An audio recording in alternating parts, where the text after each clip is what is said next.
Would you be happy to give some information to anyone interested in applying to the EMO UK? Yes, certainly. Absolutely. You say you're open to all genders. Could you elaborate further? Okay, well, we say all genders because we're living in a society now and in a time where it isn't just binary. There isn't just men and women, although both people should be represented in Masonry. We also have people who are gender fluid, people who don't want to describe themselves as one gender or another because of how they feel. These are all human beings. So as far as I'm concerned, you can become a brother, a sister or a fellow of this order and be treated exactly the same and receive the mysteries according to how far you're able to travel on them. How would someone go about joining the order? Okay, it's very simple. Traditionally, Masonry is through invitation, but not always. Orders prefer it if somebody who approaches the order knows someone who's already a member. With a secret order like ours, where people don't necessarily say that they're members, that's much harder. So what we have is a portal on the website. You fill in your information and we ask you some questions and then eventually we'll arrange at least one interview with you. It may be up to 3 depending on what's necessary. And we'll ask you about your interests, your background, what kinds of things you're looking for in your spirituality, why you chose our order in particular. And we'll go from there. We don't guarantee acceptance, nobody could, but we have quite reasonable criteria and most people will be able to match them if they're interested. After the interview process, we may wish to meet you in person, and so you can meet us as well and see how everybody gels. And if all goes well, then you'll become a probationer. And that means that you're entered into the system, you pay your initial fee, and then you have access to a certain amount of materials, and we start from there. Until we can arrange your initiation, that's where you remain. Obviously, initiations are a logistical thing. It depends when the lodge is available, how many people are ahead of you in the queue, as it were, and what types of degrees are being used or worked in a particular day, and that varies according to the time. So you have to kind of be patient, I think, for your initiation. That's an important thing to say to people. It can take up to a year, 2 years to get your first initiation, which is why we created the probationer grade, so that people are there and they're given information and they can read some things and start preparing for what may be the most important step of their lives. You have all your members sign an NDA. Why is that? Well, many organisations such as ours do have an NDA as part of it, but the main reason why we use an NDA is so that people are committed to protecting the identity of their brethren. If you join our order and you want to say remember, wonderful. But what you don't have the right to do is say somebody else is, in a sense of outing other members or so forth. Because people sometimes want to join and they want it to be their own private thing that they do. They don't necessarily want to tell their work colleagues or their family and friends. It might be something that they feel is their personal study. Because we are a mystical order, you have to respect people's feelings. But also some people are in situations or jobs where they may be treated unfavourably if someone does think they're a Mason. It's a terrible thing, but it does happen. So someone may feel it's better to stay sub rosa, under the rose, in secret. So that's why the NDA is signed. The other reason for the NDA is to protect our transmissions and documents. We have many documents that are unpublished, that have been kept in secret for a very long time, that are from private transmissions and collections, and we're given them in the order under the promise that they won't be leaked or shared or published online. So the NDA is a legal document that helps us create a bond of trust between ourselves and our members, so that we are protecting what it is that we're trying to build. And that's really the only reason for the NDA. Beyond that, it's the same as any other order. Is there anything which might disqualify a person from joining your order? I think being a career criminal might not be great. Also, I think some people are not suited to this particular type of masonry, but that we try to assess in the interview and in the meetings so that we don't waste anyone's time. I think also because this order has a certain amount of study, it isn't something you can join and be a passive observer or a passive member. There will be things that you'll be expected to participate in. And I think it's important to feel that you're looking for something, that you have a hunger for this particular type of masonry before you join. There are plenty of other Masonic orders, I think, that are more suited to those who perhaps just want to have an evening out with friends, or stay in the first 3 degrees and not really explore anything too esoteric. We are very definitely esoteric, so I think that would be something that would disqualify someone from joining. Also, I think people who prove not to be telling us the truth, we do sometimes do background checks. We like people to be honest, because we're being honest. So those things notwithstanding, no, I think we're quite fair.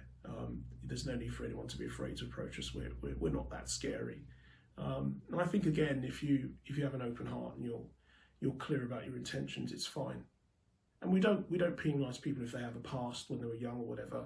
That's not necessarily something that disqualifies anyone. I think if you can see it's a show that you've evolved, that you're moving forward with your life, that you're doing good works, that you're looking after the people around you, that means you're a person of good report, and that's what all Masons are looking for. So, what tangible benefits might someone derive from pursuing your Masonic study curriculum? Tangible benefits. It's a bit obvious to say knowledge, but I can say it because there are elements in our order, and this has been attested by everyone who's joined in a great chorus, that cannot easily be found anywhere else. And it isn't simply detailed symbolism rituals, it's also how those rituals are explained, exposited and understood, and the associated practices that derive from them, that are associated with them. There's a great deal in this order that really does have what's necessary to open these things up. So knowledge is definitely what you'll receive. You'll receive friendship, you'll receive a good time, joy. You know, we have a lovely energy about us. There is a revitalising effect that the performance of our ritual seems to have on everybody. And our sessions can be quite high-spirited. So there's that element too. There's also finding out what the mystery is all about. There's always something more to learn, something more to discover. So if you're somebody who likes to follow the trail, follow the yellow brick road, this order's awesome for that. It really is great. There's always something more to do, and that's a tangible benefit.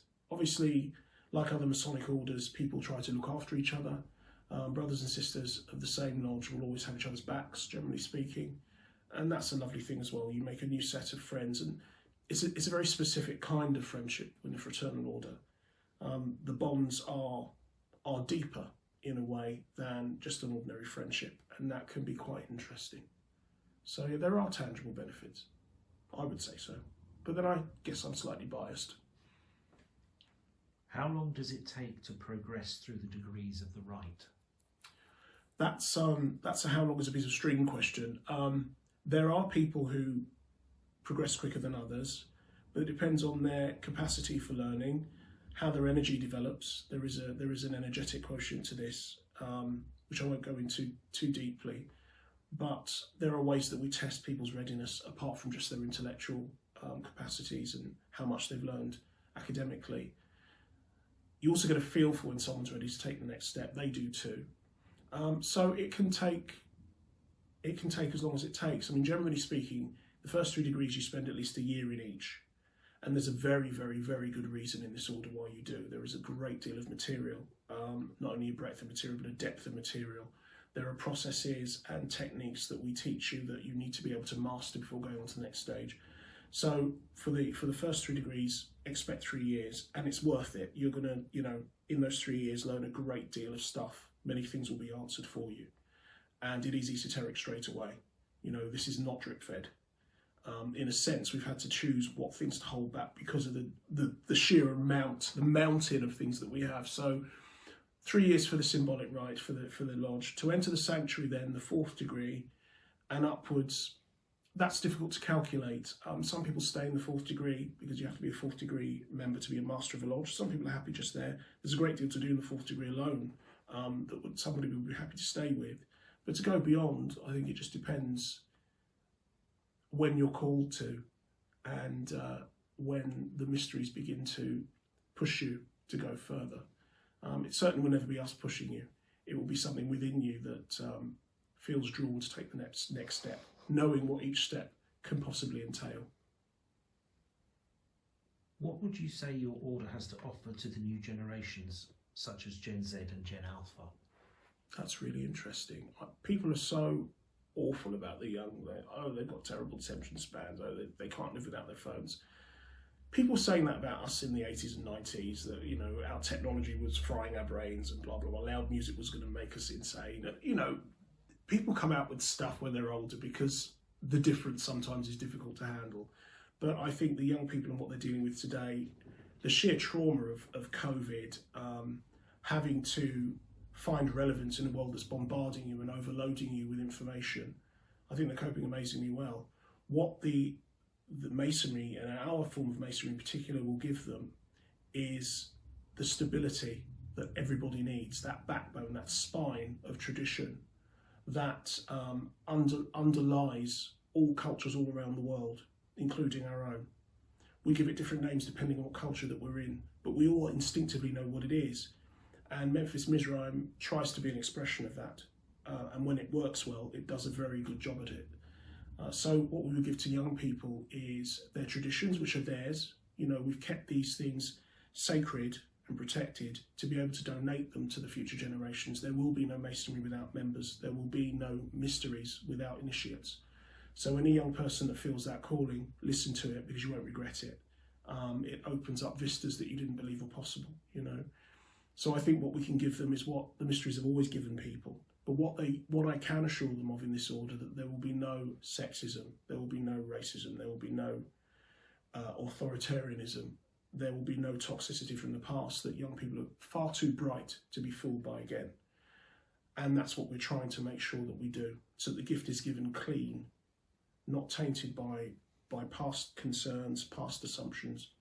And that's what we're here to provide whenever they're ready. Some people may be hesitant about the study and academic aspect of your order. Okay. What would you say to them? I would say, well, my aunt, God rest her soul, would say, faint heart never won fair maiden, which is always a great saying. I would say, don't underestimate yourself. It's not a university course. It's made to be accessible, and it's graded so that you're eased into the mysteries. You're not going to be pushed through degrees any quicker than you're happy to be in them. And if it's something that you really have a calling for, really interest in, you'll love it. You won't be able to get enough. You'll get that hunger for the mysteries that we all have. So I think people need to have a little bit of confidence to try at least and see how they get on. We've had members who were very unconfident with their essay skills, with their writing, with being able to speak to people about these subjects, and within a year we've seen the most amazing blossoming. So you never know what you're capable of until you try. And I would say, try and be brave. Some people may feel that joining a Masonic order is the same as joining a cult. Oh. And that they will have to give up their boundaries or control over their own lives. What would you say to this? Well, I mean, it's a genuine concern. I'm not mocking it. It's just because I know what our order is. I know it's absolutely not that at all. Cults try to isolate people. They take more than they give. They want to erode your connections to your ordinary life. That's not what this is about. Apart from the fact that it's masonry and there are rules and regulations about how we practice, which we stick to, and there's more accountability, we're also about making you more accountable to your fellow man, more accountable to your family, your friends, your nation, to empower you to be better as a citizen. That's not what cults do. Also, everything that we teach can be found in some other form somewhere else. The difference with us, though, is that we teach it in a harmonised manner where the veils are lifted, because we feel that people have gotten to that point in their evolution. When you look at what's coming out on social media, people are very, very advanced in the things that they're looking at, the things that they're interested in. It would be silly to withhold what's necessary from souls that have shown themselves to be ready. So that's another thing a cult does, is withhold, and we don't withhold. When you've earned it, when you've done what's necessary preliminarily to get to it, you get it. You know, we don't do drama. We have a set fee that will only change according to inflation. And, you know, we don't need to be in any of your personal business. Your life is your own. When you come into the lodge, it's supposed to act as a safe space for you to have those conversations and that feedback that people who are studying these mysteries need. And that connectivity that I think social media and the post-COVID world has fractured or attenuated to a certain degree. this is a way perhaps of bringing things and people together, and certainly who have shared interests. What is your opinion of the concerns raised on social media about the Illuminati and all the conspiracy theories surrounding them? I think, from my perspective, I would say people need to divorce the name from the groups of people that it's attributed to. The original Illuminati was a Bavarian brotherhood, and their work closed down a very long time ago. There are groups that have started up recently who you might call neo-Illuminati, who are practicing various forms of quasi-Masonic ritual, and some of them have 12-degree systems and so forth, but they're kind of like versions of Masonic tradition. They're not the kind of power-grabbing, authoritarian Nazis we were all scared that they might be. I think if people are looking for something to fear, the first thing you need to fear is your own ignorance. Always go and find out what you need to learn. Fear your incapacity for compassion. That's much scarier. And also look at what's happening in the world. I think we want someone to blame, but deep down I think we all know why things are the way that they are. And really we have to take the actions that we take that are best to clearing up the mess or preventing it happening again. But that's in the world of religion, politics, sociology, and that's not what my order's about. So I never really speak on those things. I think people are bright enough to figure things out for themselves, and have a conscience, and to listen to the dictates of conscience and find out what it's telling them is right and wrong. That's discernment, and that in a sense is something people can advise you on, but you have to listen to your heart to be able to do it for yourself. And it comes to us all eventually. We start to see that something just doesn't look or feel right. We get a dong instead of a ding. Always listen to that ding. It's never wrong. That's what I would say. But the Illuminati, I think, as a bugbear, as a boogeyman, is a convenient thing for selling books and clickbait, and some of these shows that you get it on the Gaia channel and so forth, and that's great. But it is mainly for entertainment, I think, and it shouldn't be something that keeps people up at night. I think we're all really too busy looking at how our bills are mounting for electricity, gas and water to really worry about guys in white masks. You mentioned the importance of discernment earlier in our conversation. Could you elaborate? Okay. One of the things that we teach is the Western form of Kabbalah, and one of the qualities that's associated with the lowest Sephirah, Malchut, is discernment.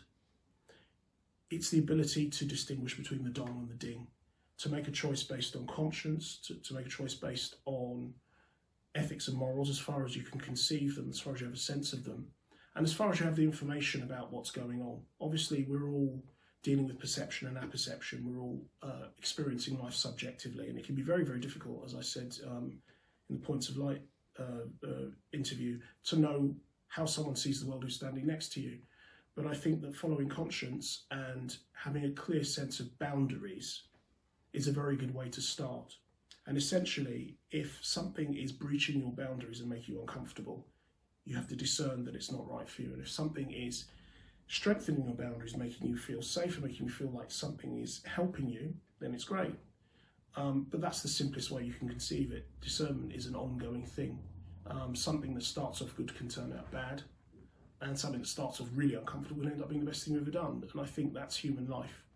And one of the things I hope our order will supply people with is tools to make discernment a little easier.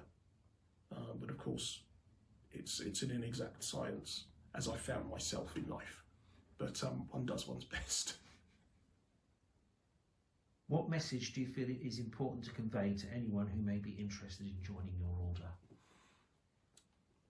As was said to me when I was considering it, a guy just came up to me where I was working and he said, "Do you know where a mason is first made?" I said, "I've no idea." "In the lodge?" I went, "No." I said, "At birth?" He went, "No." He said, "In the heart." And that stuck with me. It was one of the first times that a brother actually communicated something to me of masonry. And I feel that that's what the advice that I would pass on now. I would also say, you have everything that you need with you. Doesn't matter how things appear on the surface, doesn't matter how life appears around you, you have everything you ever need inside you. And I would also say that when you take your first step into the mysteries, you can expect everything to change. That's what I'd say. And it's fun, it's exciting, it's terrifying, it's confusing. Sometimes it's just laborious, but it's incredible and it's fun, and it does give what it promises. One day or another, it will give you what it promises. And that's all I can say, because that's my experience of it. And I'm still as delighted about the mysteries as I was when I was a 5-year-old. I don't know if that's some measure either of my imbecility or the wonder of the mysteries is anyone's guess. But I do think it's marvellous. Lovely. Thank you, Grandmaster. Thank you.